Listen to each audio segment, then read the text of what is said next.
what happens when corporations stop treating venture capital as a side project and start using it as a core engine for transformation? That's the question at the heart of this next conversation. Joining us are four leaders that are reshaping how corporate capital powers innovate in Latin America and beyond. Juan Pablo Sanchez Necki, co-founder and CEO of Blue Box, Latin America's largest corporate venture firm. Luis Jovera, with 2 decades of experience at Bosch Siemens, and now Translake and Higher Life Ventures. Diego Sáenz, corporate venture manager at Castillo Hermanos, shaping M&A and innovation strategies across the region. And Juan Pablo Martín Yamin, chief commercial officer at Grupo Flecha Maria, driving growth and innovation in transportation and hospitality. They'll unpack how CVCs are not just funding startups, they're co-creating the future. So please, let's welcome our guests.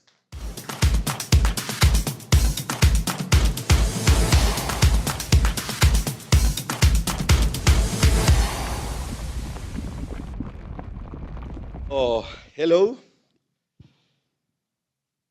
Good afternoon, everyone, and welcome to our panel. We're going to talk about corporate capital, corporate venture capital, and how CVCs are reshaping innovation. My name is Juan Pablo.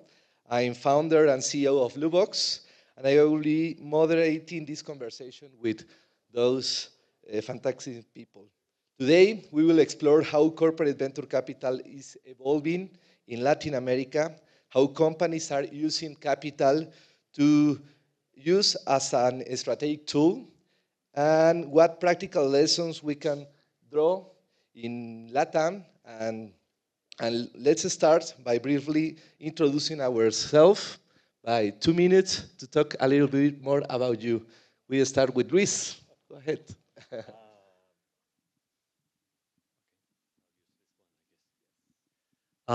Luis Jovera, originally born in Venezuela, left Venezuela many years ago when I was a young guy.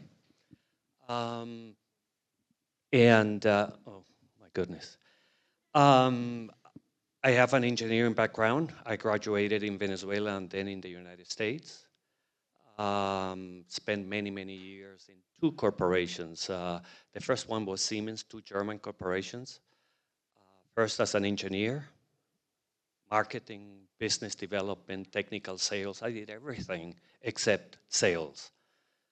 When I came back from, and this was in the US in Florida, and then I went to Germany for 5 years. When I came back to the US, I wanted to do something different. And by chance, I was given the opportunity to enter venture capital, corporate venture capital. After that, I spent 7 years as a partner in the venture capital group, left, took about 6 to 9 months to play golf, love it. After that, I said, okay, I have to do something else. And I got the opportunity to open the office for Bosch, another German company, Bosch Venture Capital, in the Silicon Valley. I thought I was going to spend there 2 or 3 years, and I spent 16 years. Last year, I decided to retire from Bosch. Since then, I'm doing consulting. I'm a venture partner in several firms, VCs and CVCs, and advising some startups with fundraising. I'm going to end with this because it's important to me. Venture capital, corporate venture capital is dear to my heart. Even though I did all the engineering work that I could do, marketing and so on, in operating roles, there is no better job in the world. Sorry for you guys, I'm pretty sure you think differently, than being in a corporate VC that is structured the right way. And I'll speak a little bit about that, what my opinion is, how it should be set up. Luis, Diego. Hi, my name is Diego Sáenz. I'm the corporate venture manager of Castillo Hermanos. I'm trained as an architect, but about 5 years ago, I changed my journey, and now I'm in the investment world. And now, before joining the busy world. I was in the M&A team, also seeing all the inorganic growth of Castillo Hermanos, that basically we focus on beverages, food, and retail, having this support to all the business units of the group, and to continue this journey. We are now in this journey of having a more strategic approach with these ventures investments, and we're happy to join the conversation and share more of this on later on. Perfect, Diego. Juan Pablo?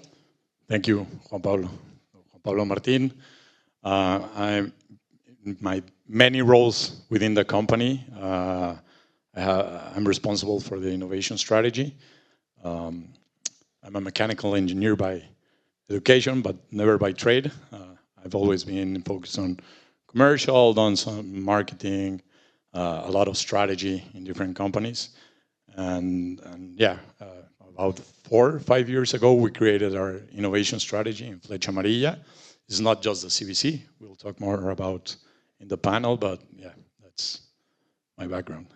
Perfect, Juan Pablo. So we're going to start with the strategic role of the CVC. And Luis, from your perspective, have seen corporates venture evolve globally. How can CVCs can be used as a strategic arm for the corporates? Yeah, in my experience with Siemens and then with Bosch, so I've been doing corporate venturing for 23 years now. Listen, every corporation has its own research, development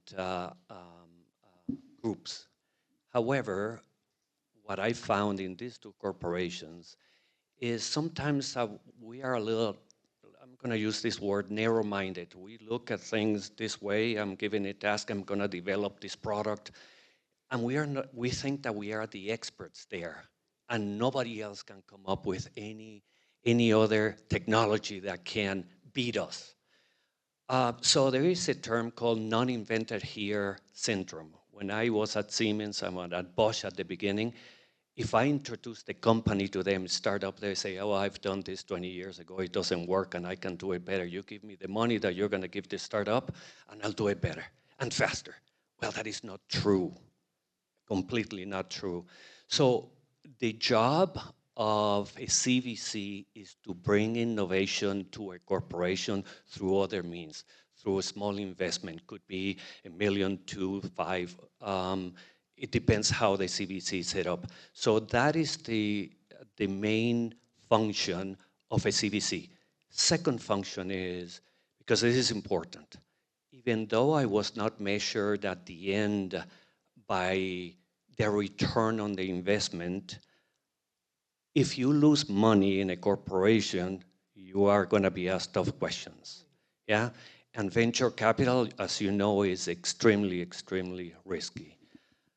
Some companies work, you get good returns, some others fail. A lot of them fail.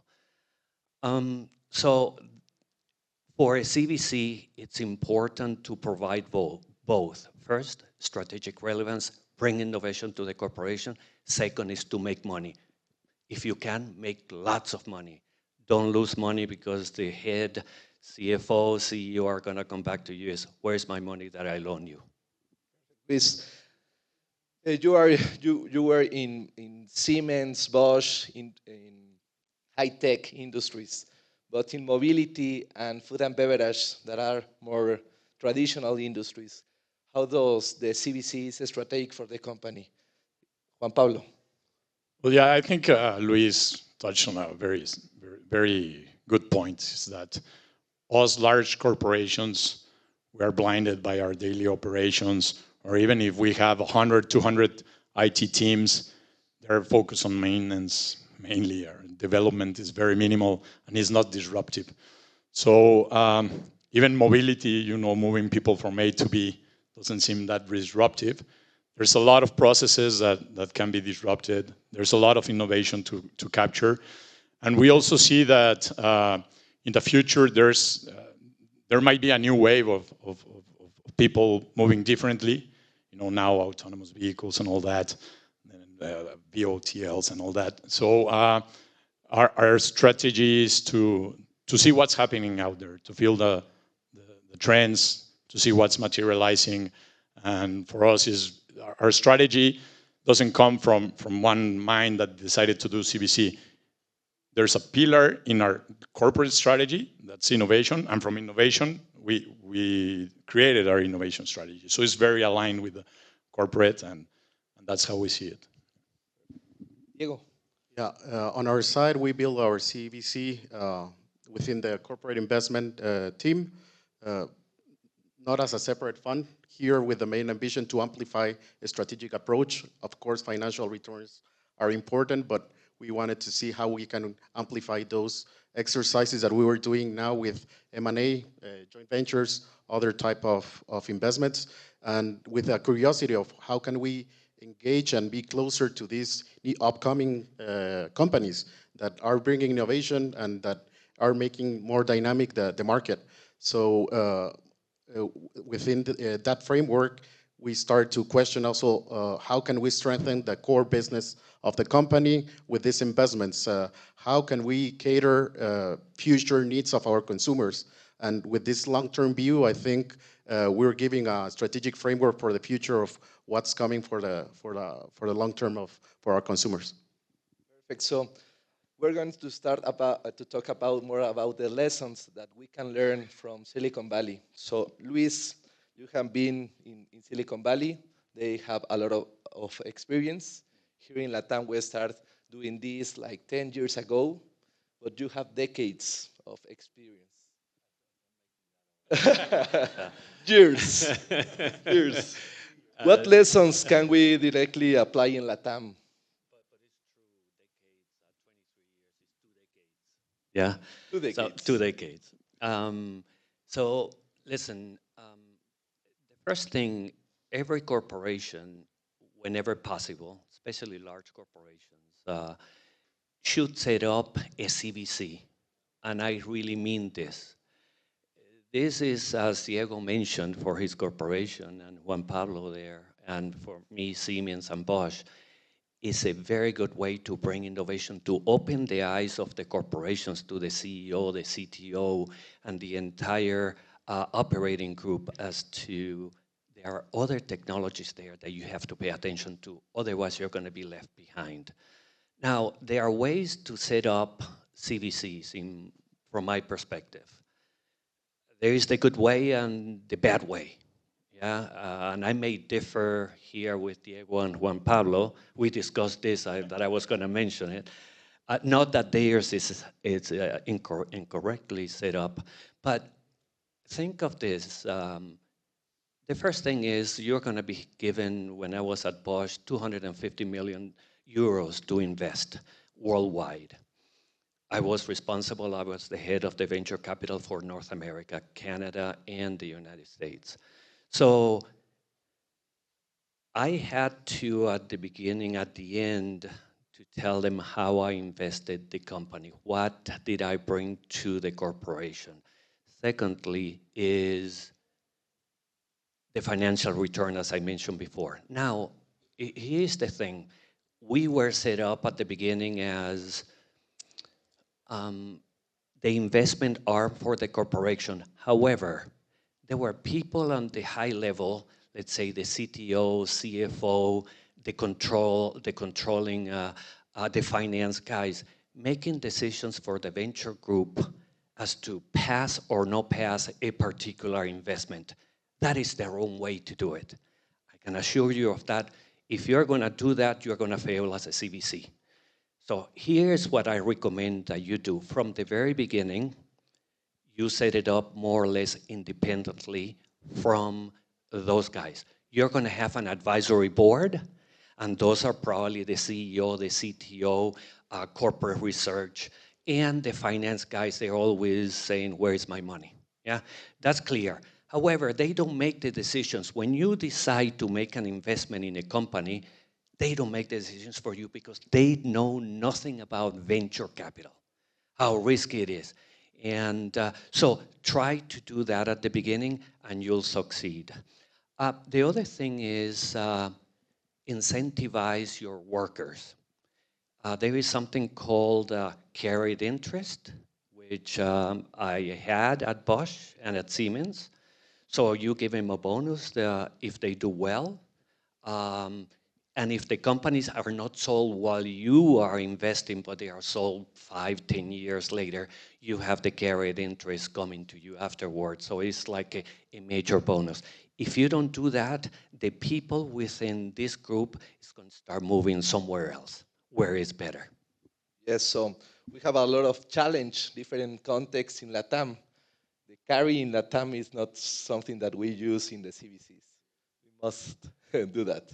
But Diego, what are in our context, what are the challenges to apply these good practices in the region? Well, I think as we are starting, we are also learning from it, and that's something to talk about because there's a lot of learnings that we can also translate from how startups operate and how they learn. Like there's a lot more learning by doing approach, and I think also we as executives and team members, we have to demonstrate those capabilities and generate those capabilities internally to start gaining more freedom on how we deploy or how we make our investments. So as a starting point, I see how Luis operates this as an approach. But I think it's also valuable to have a strategic alignment and a long-term vision to start discussing where are we going on the next 50, 100 years and where should we play, what territories, what categories. So for us, it's a more broad perspective where we can add value, but there's a learning curve that we're also learning. We're talking with Juan Pablo as well that we start just with a thesis of direct investment, but then we move to a VC fund investment, and now we're doing open innovation projects. So I think that evolution is natural for us to keep evolving and see new mechanisms of how we can invest. If I may, yeah, I forgot to mention a couple of things. So Diego is completely right. Listen, somebody's loaning you a lot of money.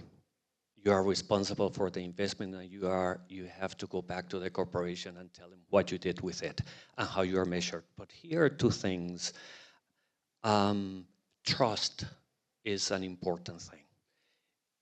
The corporation have to have the trust in you that you are an employee of the corporation, that you are going to do the best for them, that you're going to invest in the right things that are strategic to that corporation.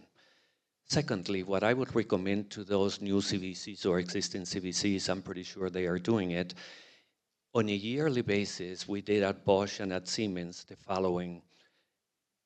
At the end of the year, we met with every single business unit, the head of every single business unit. Bosch is a large corporation, 300 billion euros in revenue and so on, 400,000 employees. But you would meet with the head of these business units, about 25, 30 of them, and you get a dump on the strategy from them. You would take notes as to what their strategy is now, in the future, and what the needs are. So you as a CVC then try and focus in those areas. Now, here's another thing about a CVC, the group. It's the eyes and ears for the corporation. At least part of it is the eyes and ears. You're going to bring innovation, the new things. Even when the corporation, the business units are not ready for that technology, you invest because you know that's the future. So you try to convince them and say, hey, I'm going to put a bet here. I'm going to introduce you to this startup. Even when you cannot do business with them right now, in the future you will. Talking about that, Juan Pablo, in your experience, how do you win that trust from the corporate, and how do you make that process of convencimiento to take the decision of invest? Yeah, so I was preparing for the question before. No, but yeah, Luis said before, he did say, don't get mad if I say that your strategy is the wrong one. And I don't, it's the wrong one, as you put it, but I don't get mad. And also, as I was talking with Diego, it's a lot of fine tuning, at least here in the region, we're learning. We are not as evolved as corporations. We're still a lot family owned, not a lot are public, you know. So there's a lot of politics, at least in Mexico, that we have to play. So yeah, I would love to, as the manager, to have the final decision, you know, but what we tried to create or emulate was a committee, an investment committee. We have an external, an independent member, but we also have the CFO there because, he's the one with the money, and if he's learning about these solutions, and he will push them when we try to integrate them or make a collaboration. So yeah, it's a lot of politics or trying to get the right people to know what your strategy is, to know what you're doing, to communicate that. So we do a lot of communication, a lot of marketing internally, to our board members, to the people, changing the culture and fine tuning, as Diego said. Like, as you know, we work with Blue Box, so we started with open innovation, pilot program, 6 months, a budget allocated. And it kind of worked, but it wasn't the best thing that we could do. So then we started switching, to more scouting as a service. And then we started to switch, different strategies, or the same strategy, but different actions or initiatives. And that's how we've managed to grow our CVC. Perfect. So, Diego, what have you learned in this process of talking with the startups, invest in the startups, and collaborate with the startups from Castillo Hermanos? Well, one case that comes to mind to make it like more practical use, we made an investment this year with a hydration beverage in the United States, and the founder itself, we were really close to him, and with few insights, he decided to reformulate and bring us in a matter of 3 weeks a new development and show us like how fast can a startup be doing these changes and how easily they can pivot and be agile to develop new products. So from our point of view, it was like, well, there's innovation cycles that can be shortened, and through ventures we can start learning a lot from it. And of course, they see almost failures as a learning. It's almost how, they basically fuel with failures to keep prototyping and doing more iterations and making products better. So I think there's a lot of learnings from our point of view, either from an direct investor perspective, but also through R&D. We have been doing pilots as well. We're new in this. And also the agility compared to how our internal process, I think we have a lot of learnings in how we can generate these capabilities to the future to keep our functional teams keep learning and how we can communicate better with these startups. And you, Juan Pablo, can you share a success case? Yeah, I mean, learning the ability to pivot and success case. I mean, I'm super happy that just a couple of minutes ago, Adrian, one of our investment companies, was pitching the finals, for early stage, for seed. And he was sharing a case, like we invested in Airbag, and we ran a pilot program, a POC with them, because we have safety issues, in Latin America, drivers use their phones a lot. So what the solution does is it disincentivizes the use of the cell phone by giving them points, So, okay, everything was going great. They were not using it. But the success case there was not as much as security or safety. It was retention. Our drivers were able to change their points for blenders, for Alexas, for earpieces. And Adrian just sent me a video that we did. One of our drivers got a stove, a whole stove. We took it in the bus. He's installing it in his house. So we are creating retention with those drivers. And we're also helping the family. That driver said, I owe this stove to my wife 5 months ago, and you guys helped me be well at home, So the ability that's an anécdota chistosa, pero the ability to pivot and capture value from these startups and from these really great minds that are the founders, capture value for the corporation. Luis, hearing these cases, do you see some parallels between how you live in Silicon Valley on global markets? Yeah, this is very similar. I mean, the idea is to incentivize the group, incentivize the companies that you invest in, and try to put them together with your corporation. Listen, the majority, when I was at Siemens and at Bosch, the majority of the companies that we invested in did not have a, let's say, a business relationship with the corporations. We just introduced to them. We said, okay, this is why you have to listen to these guys. That's why you have to pay attention to this technology. So they were happy to learn as well how other people work, how fast, how much faster they are in developing products than internally. So those are the things that I can say are necessary. One thing that Diego mentioned is we created within the venture group 4 individuals. Their function was not to invest in startups, but for those companies that we looked at in the venture group that we did not invest, but were strategic to the corporation, they would pick up that the remnant of those companies and introduce them to Bosch and do POCs, proof of concepts, like you were saying. So there, those startups would get much closer to Bosch and vice versa. So strongly recommend to have a couple of people in the venture group to be dedicated to push for, let's say, innovation through POCs in the corporation. The open innovation arm, focus on that.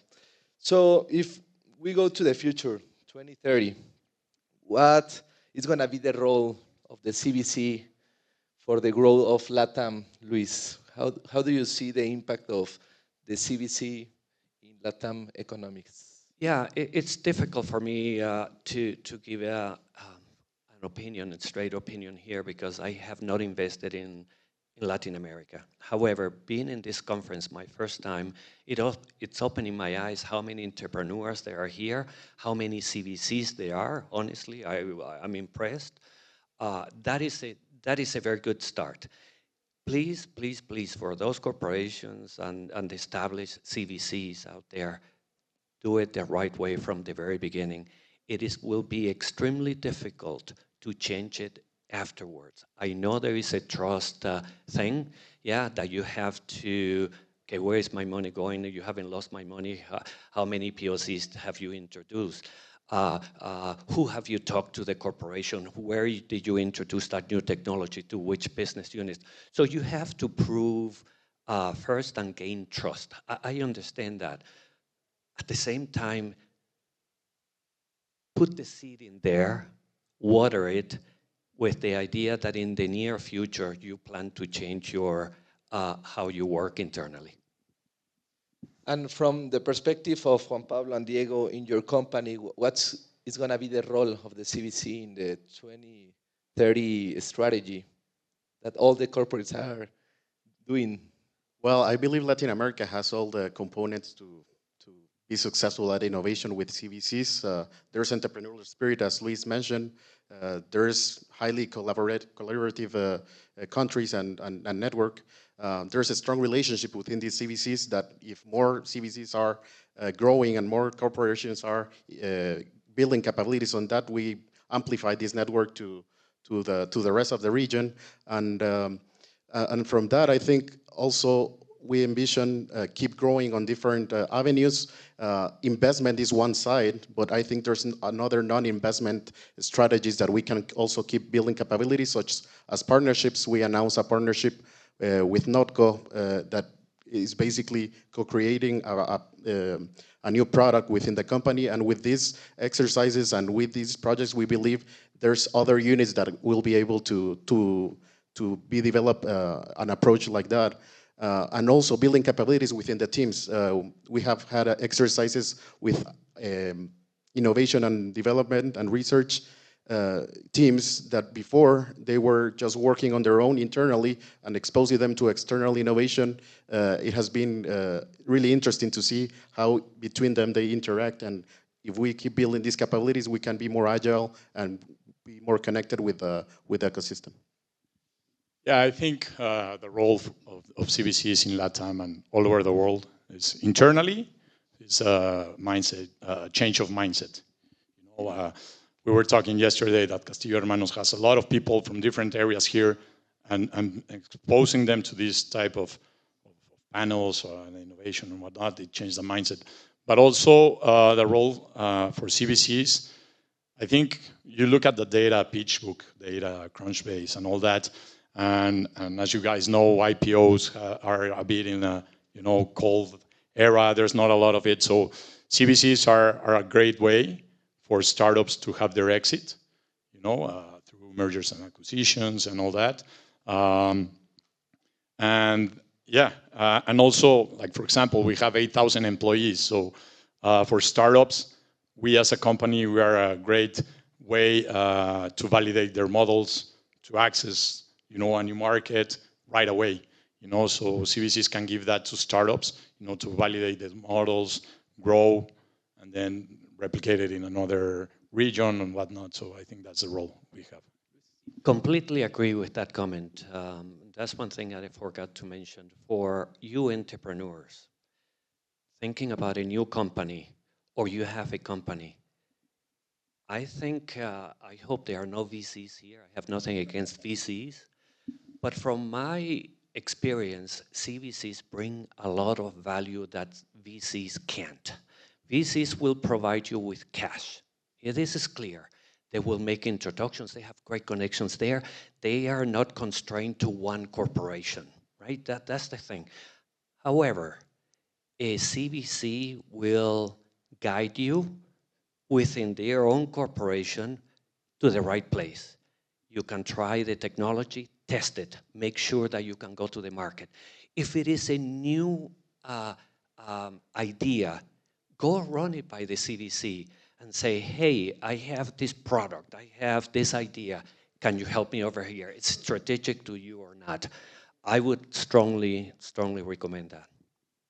Perfect, thank you. Well, so to summarize some of the points, key points that we have, CVC is a strategic tool for the corporates. Latin America must build its own playbook because we are in different contexts, but we have to learn a lot about the 2 decades of experience from Luis. There's different tools that we need to implement, not only the CVC, also open innovation, also impacting the culture of the corporate. And we need to impulse or to create regional collaboration between the CVCs because the CVCs are one of the most important tools that the government, that the ecosystem has to evolve. So thank you for the conversation, Juan Pablo, Luis, Diego, and see you next time. Thank you, Pablo. Thank you. Thank you all.